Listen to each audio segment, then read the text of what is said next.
Et c'est ce que je veux révéler chez la femme lorsqu'elle est aussi dans son chemin, en fait, dans son chemin de vie, et de pouvoir la révéler telle qu'elle est à l'intérieur d'elle.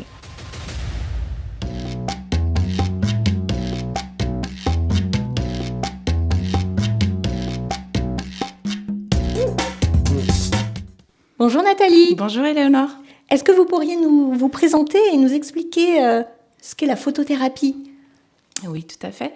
Je suis Nathalie Guénancia. Je suis photographe thérapeute sur le secteur de Disney, Val d'Europe. J'exerce la photographie depuis 2018 et je me suis spécialisée dans le portrait. J'aime beaucoup amener la féminité dans la photographie et j'accompagne énormément de personnes, de femmes, qui souhaitent évoluer et s'affirmer, prendre confiance en elles. Et la thérapie est arrivée. Donc, je me suis formée et certifiée en photothérapie. Et donc, aujourd'hui, j'accompagne aussi des femmes en thérapie brève, en thérapie. Dites-moi Nathalie, comment est-ce que vous appelez les personnes qui viennent vous voir, qui prennent rendez-vous pour une séance de thérapie par la photo ? Je n'ai pas encore trouvé le terme exact. J'avoue que j'ai beaucoup de femmes qui ont toutes sortes de problématiques. Donc, on peut dire patientes, on peut dire clientes, on peut dire voilà, les femmes. Voilà, j'ai pas encore trouvé en fait le terme exact pour les personnes que j'accompagne. Ok. Et si un homme vous appelle pour prendre rendez-vous, est-ce que du coup, ça fait partie des profils aussi que vous prenez en charge ou voilà, votre mission, elle est réservée exclusivement Elle n'est pas réservée exclusivement aux femmes. J'ai eu des hommes, mais j'ai une énorme majorité de femmes. Donc, les hommes sont la bienvenue. Ouais. Mais c'est vrai que c'est une problématique assez courante par rapport à la manque de confiance en soi et d'estime de soi. Ce sont souvent des femmes. Les hommes ont encore des difficultés à passer le cap pour pouvoir être accompagnés dans ce sens-là. Oui, c'est ce que j'allais vous dire. C'est-à-dire que peut-être cette problématique, elle concerne aussi les hommes, mais ils se cachent un petit peu plus. Et n'osent peut-être pas faire face pour aller se faire aider à ce niveau-là. Ça commence doucement, mais c'est pas encore quelque chose qui est facile pour eux. Ok. Nathalie, comment vous en êtes venue à relier la photographie et la thérapie ? Alors, j'ai été photographe, donc comme je disais, depuis 2018,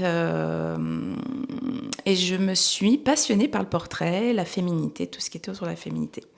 Mais en 2022, j'ai ma maman qui est tombée malade, et pas que. Donc, il y avait ma maman, il y avait mon chien, mon mari avait aussi ses problèmes de santé, ma fille également, donc beaucoup de monde autour de moi qui était malade, et je me sentais divisée en plusieurs pour pouvoir les accompagner au mieux. Et je me suis dit, c'est quand même très curieux que je me sente impliquée, autant impliquée pour les accompagner. Tout le monde autour de moi ne comprenait pas d'ailleurs le fait que j'accompagne tout le monde comme ça, mais ça me tenait vraiment à cœur. Et du coup, je me suis dit non, il y a quelque chose autour de l'accompagnement. Et c'est vrai que moi-même, en ayant été malade à mes 40 ans, j'ai été moi-même accompagnée et j'ai trouvé ça extraordinaire. J'ai eu la chance de pouvoir aussi être accompagnée par la bonne personne qui avait plein d'outils aussi pour pouvoir m'accompagner. Et c'est là où j'ai évolué. Je me suis sentie vraiment grandir. Et c'est ce que je souhaitais apporter aux femmes en fait, qui venaient me voir en photographie et qui n'avaient pas encore ce déclic pour être accompagnées, mais qui manquaient de confiance en soi et d'estime d'elles. Donc je me suis dit, il y a quelque chose à faire dans ce sens-là d'accompagnement thérapeutique. Et j'ai trouvé la formation donc d'Élodie Sueur, qui fait de la photothérapie. Et donc, j'y suis allée en me disant, on va faire sûrement de la photographie.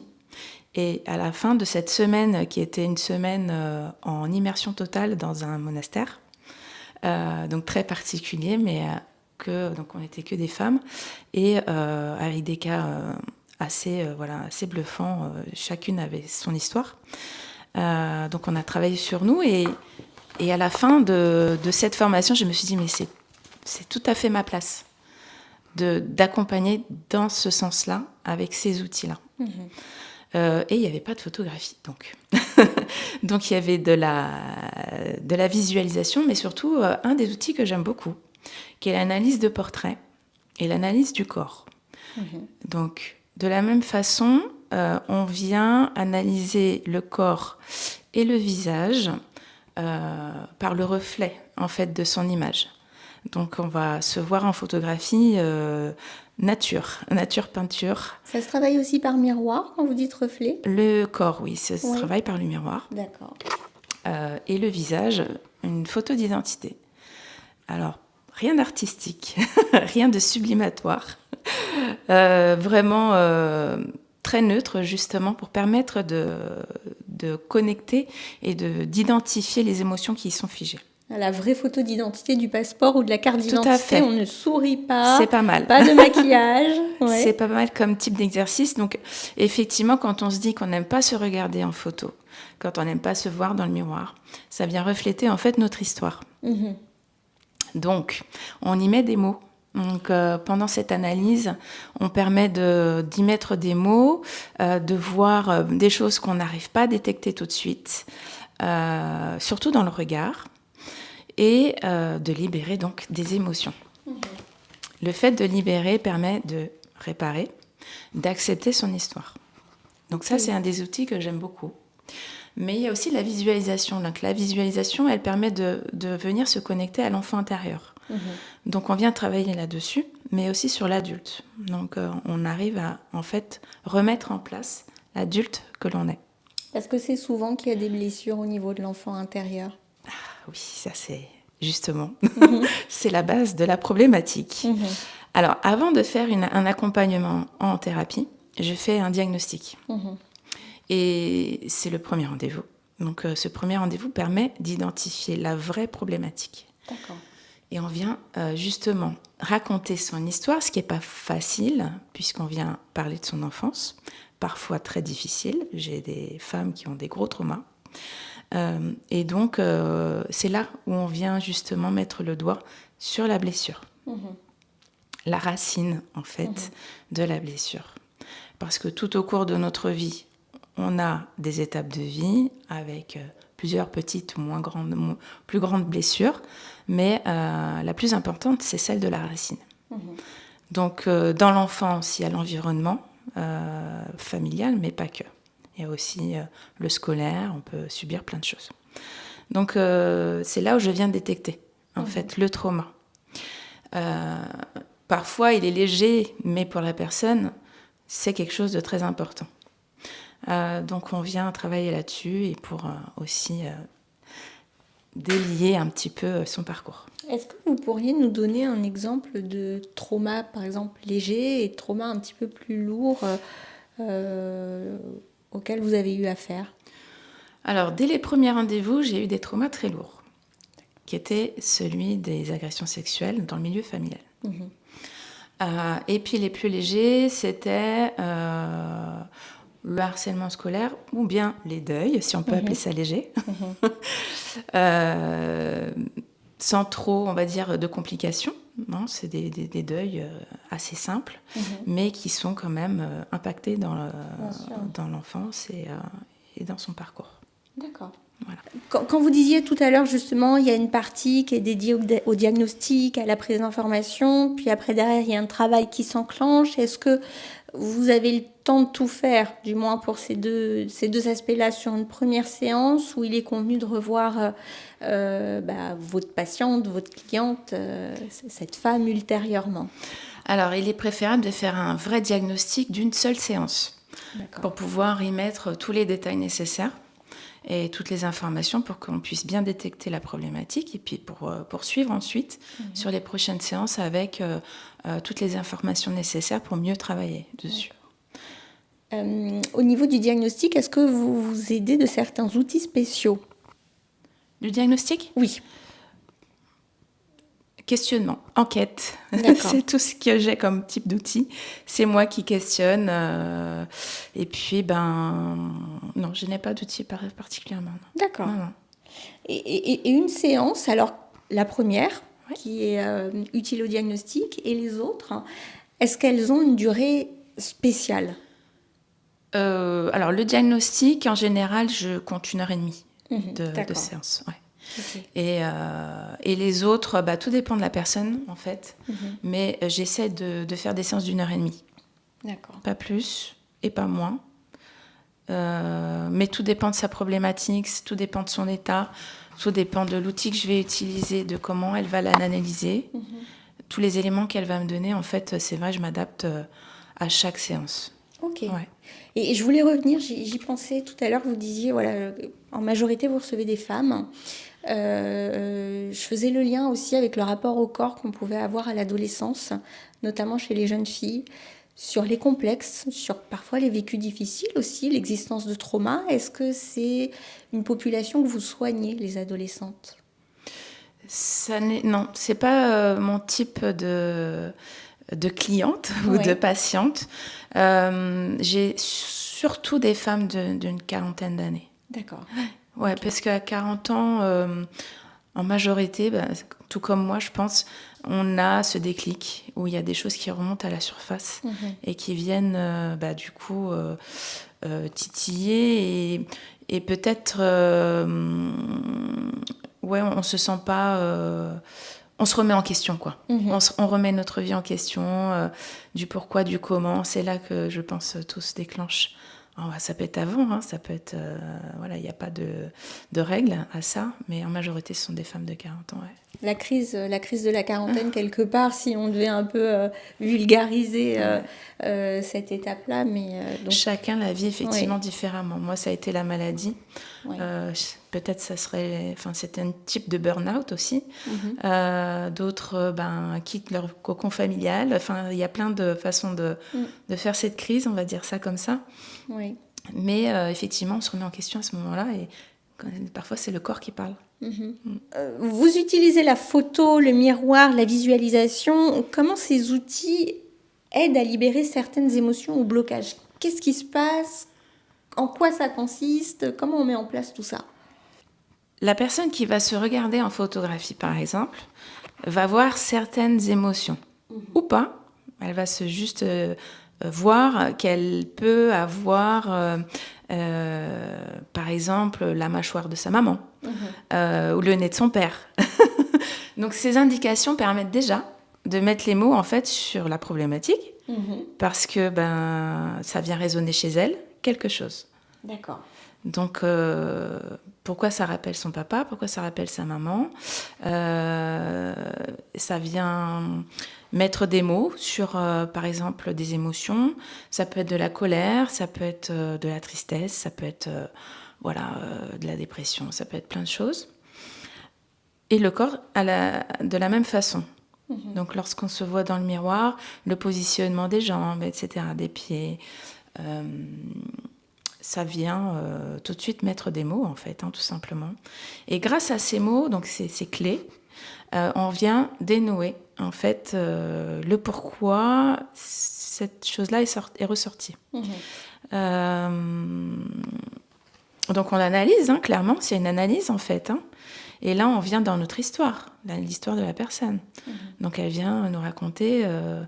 qu'est-ce que ça vient dire chez elle et pourquoi et comment elle le ressent, pourquoi elle n'arrive pas à le vivre, voilà, ce qui pourrait bloquer chez elle. Donc en fait là, c'est un peu comme si le corps allait servir d'outil de médiation. Je me c'est sers médiateur. de ça tout à fait. pour pouvoir aller développer ce qui se cache derrière. Exactement, ça permet de... Oui, il est médiateur, tout à fait. C'est ce qui donne les clés. Et les gens, par exemple, quand il s'agit de les asseoir, vous leur dites, prenez une pause que vous prenez habituellement, ou asseyez-vous de telle façon, ou comment s'installe-t-il? Alors, dans quelles circonstances là Vous disiez, elles ont les jambes croisées, c'est pour ça que je suis pas... Ah non, je suis pas dans cette analyse-là. D'accord. Non, en fait, quand elles se regardent dans le miroir, elles sont debout. Ok. Elles se regardent dans le miroir et je leur demande de démarrer par les pieds, de me dire ce qu'elles voient. Mhm. Voilà, ce qu'elles voient, elles, avec leurs yeux. Et ensuite, c'est moi qui viens donner des petits mots, des petites clés pour voir si ça résonne. Par rapport à mes connaissances, D'accord. par rapport à ma formation aussi. Et effectivement, c'est très juste à chaque fois.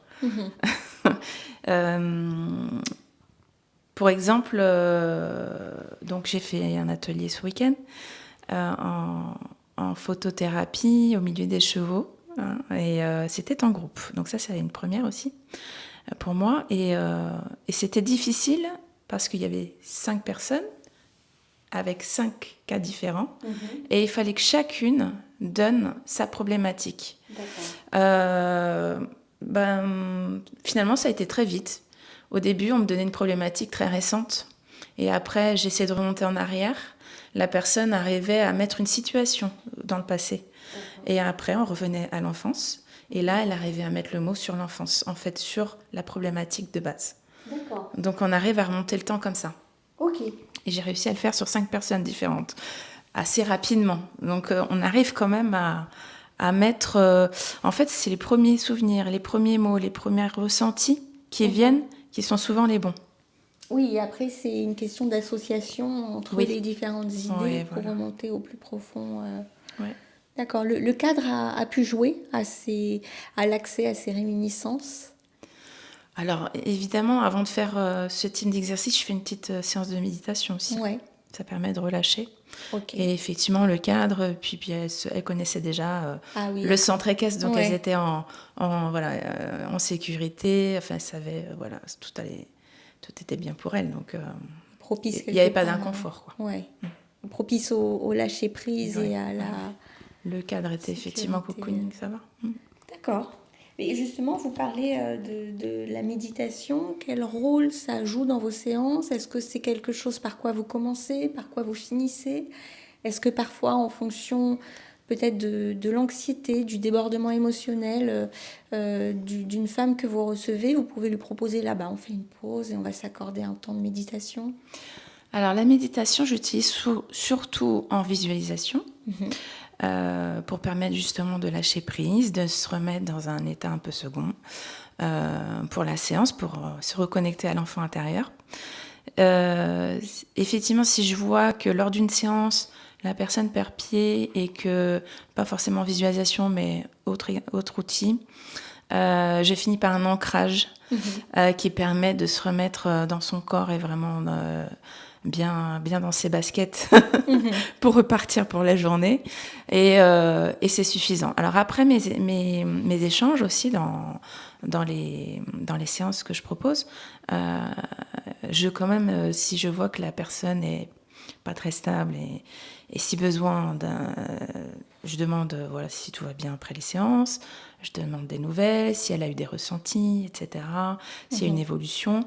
Et si je vois que ça ne va pas du tout, de toute façon, lors d'un diagnostic déjà, je leur propose d'aller voir dans le milieu médical, voilà, un rendez-vous pour une séance avec un psychiatre s'il le faut. Oui, parce qu'il arrive qu'il y ait des personnes qui peut-être ont de véritables troubles mentaux qui peuvent ne pas rendre conciliable aussi ce type de thérapie et le trouble. Parfois, le trauma est tellement important Ouais. que psychologiquement, effectivement, ça peut être difficile de remuer les choses. Et il faut être suivi en psychiatrie dans ces cas-là. Ouais. D'accord. Ouais. Donc voilà, si c'est nécessaire, on arrête les séances et elle se fait suivre par un psychiatre. Pour éviter tout débordement. D'accord, oui, vaut mieux... Je sécurise quand même. En fonction du cas, effectivement. Oui. Nathalie, qu'est-ce qui change pour les femmes que vous rencontrez après plusieurs séances? Et est-ce que, vous avez la possibilité de rencontrer, de constater des transformations récurrentes peut-être? Alors, j'ai effectivement... alors déjà, les séances, c'est 5-6 séances. Oui. C'est des thérapies brèves. D'accord. Après, si la personne a l'envie d'aller plus loin, on peut aller plus loin, mais je préfère en fait faire des séances plutôt en thérapie brève, donc 7-8, c'est largement suffisant. J'ai plusieurs types de cas. Il y a des personnes qui, au bout de 3 séances, déjà voient un changement sur, en tout cas, l'analyse de portrait, par exemple. Donc, dans le regard. On voit parfois un regard éteint dès la première séance. Et ensuite, sur la 3e séance, on refait l'exercice. Et là, on voit l'œil qui commence à briller. Donc, quand il brille déjà, c'est bon signe. On est sur la bonne direction. Sinon, j'ai des séances qui sont très fortes lors des visualisations, qui permettent de couper aussi des liens toxiques.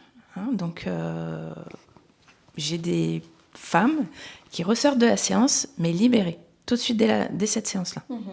Donc, voilà, il n'y a pas de règle non plus, mais en tout cas, il y a un travail qui est bluffant, vraiment. Sur chaque séance, en tout cas, on en ressort avec un bénéfice. D'accord. Après, effectivement, il y a des travails plus ou moins longs. Tout dépend aussi de la personne, comment elle a envie aussi de pouvoir avancer. Parfois, c'est inconscient, parfois, on a envie d'avancer. Parfois, on veut garder aussi son blocage de façon inconsciente. Mais de façon inconsciente, on a envie de rester dans son confort. Oui. Donc, voilà, tout dépend de la personne qu'on aura en face, mais dans la majorité, toutes les femmes ressortent avec quelque chose de bénéfique à chaque séance. Voilà. Mais effectivement, on voit le résultat, en tout cas en photographie, alors, lors de cette analyse de portrait. D'accord. Et est-ce que vous pourriez nous décrire un petit peu plus ce qu'est la visualisation ? C'est assez complexe, la visualisation, parce que, alors, donc, comme je vous l'ai dit, il y a une préparation méditative. Avant ça, on questionne donc la personne sur la problématique donc, sur laquelle elle veut travailler, la mise en situation donc, de cette problématique lorsqu'elle l'a vécue dans son enfance. D'accord. Donc avec les parents, avec la fratrie si besoin, avec les grands-parents si besoin, avec des amis et une personne inconnue. D'accord. Donc on fait un travail comme ceci en visualisation avec l'enfant intérieur. Okay. Mais aussi la deuxième partie qui est celle qui va permettre de remettre la place de l'adulte justement dans la situation. Donc on recrée le même environnement mais en tant qu'adulte. D'accord, oui, tout à fait. Pour permettre à l'adulte quelque part de reprendre le dessus. Reprendre sa place. De reprendre sa place. Exactement. Parce qu'effectivement, les émotions et le fait d'être instable et le fait de ne pas réussir à dépasser nos peurs, par exemple, eh bien, c'est l'enfant intérieur, en fait, qui prend le dessus dans ces moments-là. Donc, la visualisation permet de prendre la place en tant qu'adulte. D'accord. OK. Vous avez créé une séance que vous avez appelée Féminin Sacré. Qu'est-ce qui la rend particulière, cette séance ? Alors, cette séance, je l'ai mise en place lorsque la personne a fait son travail aussi. Voilà, de réparer certaines blessures, d'avancer sur son chemin et de se sentir le diamant, la femme puissante qu'elle est à l'intérieur d'elle. Parce que, tout comme moi, quand j'ai été malade, l'hypnothérapeute m'avait parlé du diamant qui était en moi, qui était en train d'être façonné. Et c'est ce que je veux révéler chez la femme lorsqu'elle est aussi dans son chemin, en fait, dans son chemin de vie et libérée de certaines choses, de pouvoir la révéler telle qu'elle est à l'intérieur d'elle. Donc, je la mets en scène. Donc là, on est sur une séance de photographie, vraiment de 2h30, où il y a tout un préparatif, une mise en scène, oui, avec coiffure, maquillage, robe, tenue, voilà, et où elle vient se révéler d'une autre façon. Voilà. Toute sa puissance, en fait, la féminité vraiment accomplie. Ouais, et ce diamant, il est aussi quelque part dans les yeux de cette femme au moment où elle va regarder la photo. Tout à fait. Elle se voit complètement différemment. Vos séances, elles se distinguent de celles d'un photographe classique. Comment vous décririez cette différence ? Parce qu'il y a des photographes qui guident aussi les personnes ou les femmes, s'il s'agit d'une séance photo avec une femme, pour l'amener à prendre certaines poses de façon à à s'exposer sous son meilleur profil, de façon à révéler certains traits de caractère que seul on n'arriverait pas à faire. Comment est-ce que on pourrait distinguer les deux aujourd'hui? Voilà. C'est un peu compliqué là, du coup, Ouais. pour se différencier. Moi, j'aime pas trop me dire que je suis différente. J'ai ma façon de travailler, effectivement. Quand je reçois une cliente en photographie, je prépare la séance, effectivement, avec des captures d'écran, hein, tout simplement, de pause. Voilà, de pause photo. Donc, ce qui permettra de s'en inspirer. Je ne dis pas que c'est ce qui va se passer au niveau de la pose, ça sera à la personne de voir si elle est à l'aise avec les poses. Et puis après, si ça se fait de façon naturelle, je laisse complètement la personne laisser faire. Pas besoin de modèle, voilà, pour s'en inspirer. Mais j'ai aussi des inspirations artistiques. Oui, d'accord. Donc, c'est vrai que les photographies sur mon Instagram, par exemple, sont plutôt type artistique. Donc voilà, si ça colle avec l'image que la personne a envie aussi d'avoir en photographie, parce que c'est pas toujours le cas. Hein. Oui, elle a son univers, je suppose aussi, la personne qui vient vous je voir. m'adapte. Hein. Mais voilà, j'ai aussi mes idées, de créativité, etc. Donc je propose. Et si ça convient, on part là-dessus. Et puis après, on fait... après, je suis pas... il n'y a pas une organisation parfaite, en fait, dans la séance. C'est vraiment au feeling et une adaptation aussi à la personne que je vais avoir en face, de comment elle va gérer la séance. Si vraiment elle est en panique et qu'elle n'y arrive pas, là, je propose des modèles pour qu'elle soit guidée un petit peu par ça. Mais s'il n'y a pas besoin, je la laisse faire. Et puis après, c'est moi-même qui peux la guider. Enfin, voilà, c'est assez aléatoire. Hein, et on s'adapte en fonction. Ouais. Oui, je comprends peut-être qu'un photographe va orienter, va saisir des moments qui vont être utiles pour la personne qui se fait photographier dans un cadre bien précis, par exemple un book ou un travail, tandis que vous, votre œil, il va aider et soigner. C'est pas forcément peut-être la même chose de ce point de vue-là. Alors, en général, effectivement, la photographie, une fois qu'elle est là, on se voit avec un autre regard. Enfin, il y a quelque chose qui ressort du côté artistique, peut-être, qui met en valeur, oui, effectivement. Et la personne, oui, elle voit leur lumière, en tout cas. Souvent, c'est ce qui ressort. C'est que la personne me dit, je vois quelque chose de lumineux chez moi. Donc, voilà, c'est vrai que c'est ce qui ressort le plus. Ok. De toute façon, on mettra un lien vers votre site internet, parce que c'est vrai, je regardais les photos, elles sont vraiment très belles. Merci. Et puis, comment est-ce que, voilà, on pourrait orienter, on pourrait aider les personnes qui regarderaient ce podcast et qui se diraient, je trouve que c'est un très beau métier, moi aussi j'aimerais devenir photothérapeute. Est-ce qu'il y a des formations aujourd'hui? Est-ce que c'est quelque part un double cursus? À la fois je me forme à la photo, à la fois je me forme aux thérapies brèves. Comment est-ce qu'on pourrait les guider par rapport à ça? Je pense que ça correspondrait vraiment au parcours de chacun. Moi, la photographie, au départ, j'en ai pas trop parlé, mais au départ, je photographiais beaucoup la nature. D'accord. Ouais. Donc les animaux et la nature, c'est ce que je voulais faire. Et puis finalement, quelque chose d'autre s'est dessiné.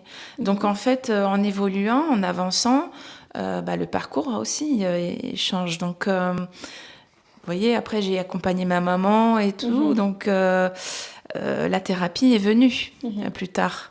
Je me voyais pas thérapeute au départ, je me voyais photographe. Donc ça peut évoluer. Donc ça, c'est propre à chacun. Il y a plusieurs types de formations. Donc il y a la formation, effectivement, thérapie par la photographie. D'accord. Donc là, que de la photographie. Mais moi, je suis plus orientée sur la thérapie et la formation que j'ai reçue correspond totalement. Dans la formation, d'ailleurs, on était 8. Je pense que je suis la seule thérapeute aujourd'hui. D'accord. Parce qu'elles ne se sont pas retrouvées dans ce type de formation. Donc, chacune, en fait, voit midi à sa porte sur, Oui, bien sûr, sur la c'est pas formation. facile aussi parfois de se lancer à l'issue d'une formation, voilà, de mettre en application ce qu'on a appris, surtout quand on est seul, parfois ça peut Il être... y a, voilà, chacune a ses difficultés. Peut-être que c'était pas le moment non plus. Peut-être que il y avait encore des choses à travailler, ou peut-être que c'était pas l'outil qui correspondait à leurs besoins. Donc, ou peut-être que ça fera partie d'un des outils. Qu'est-ce que vous aimeriez, Nathalie, que les femmes qui viennent vous voir puissent retenir de ce travail, de ces séances avec vous? Alors, tout comme travail de développement personnel, le premier pas est souvent le plus difficile, mais le plus libérateur, et ce qui permet d'avancer sur son chemin. Donc, vraiment, ce que j'aimerais faire passer comme message, c'est vous n'avez rien à perdre. Au contraire, c'est vous libérer du passé et de pouvoir avancer sur votre chemin beaucoup plus légère. Et en fait, voilà, c'est vraiment... je ne sais pas si je réponds bien à la question. Si, vous y répondez très bien. On comprend qu'en fait, c'est se délester des poids aussi de la vie. Oui. De voir la vie autrement. Ouais. Oui, parce que la vie est difficile en soi. Mais de l'avoir d'une autre façon, d'une autre facette, c'est vraiment d'avancer plus légèrement. Et vraiment avec tout... Enfin, je ne sais pas comment l'exprimer, mais... voilà, de façon plus légère, tout simplement, vraiment.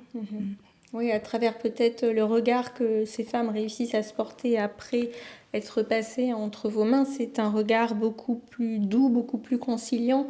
Ça déleste aussi des poids de la souffrance, des poids, voilà, des mots parfois durs qu'on a pu entendre, ou comme vous disiez aussi de certaines facettes aussi de ce trauma. Donc on avance avec beaucoup plus peut-être de légèreté. De douceur, oui. De compréhension et d'acceptation aussi. Oui, et ça c'est important et c'est le signe d'un travail réussi, mais des deux côtés en fin de compte. Hein. Oui, oui.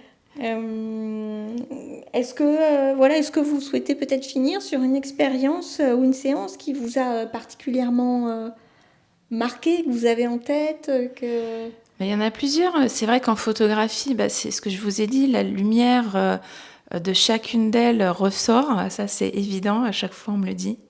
Qu'elle se voit le plus lumineuse. Voilà, elle brille, tout simplement. Et en thérapie, j'ai une personne qui, elle, a subi depuis son enfance beaucoup de maladies, d'opérations. Et en fait, elle est venue me voir... et à chaque séance, elle retrouvait quelque chose d'extraordinaire en elle, et beaucoup de confiance en elle, beaucoup de force.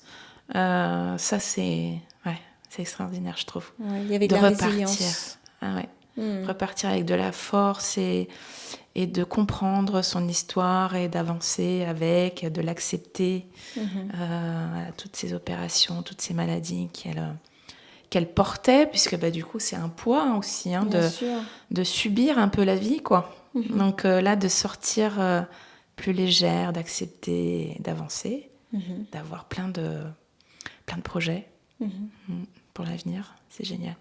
Ok, très bien. En tout cas, je vous remercie d'avoir fait et mis en lumière ce beau métier de photographe thérapeute. J'espère qu'il apportera plein de réponses aux personnes qui se questionnent sur en quoi ça consiste, comment on peut le devenir, est-ce que j'en ai besoin. J'espère de tout cœur. Merci beaucoup. Avec plaisir. De m'avoir invitée. Merci d'avoir écouté En fait. Suivez-nous sur YouTube, Apple Podcasts, Spotify, ainsi que toutes les autres plateformes pour ne rien manquer des prochaines histoires. À très vite.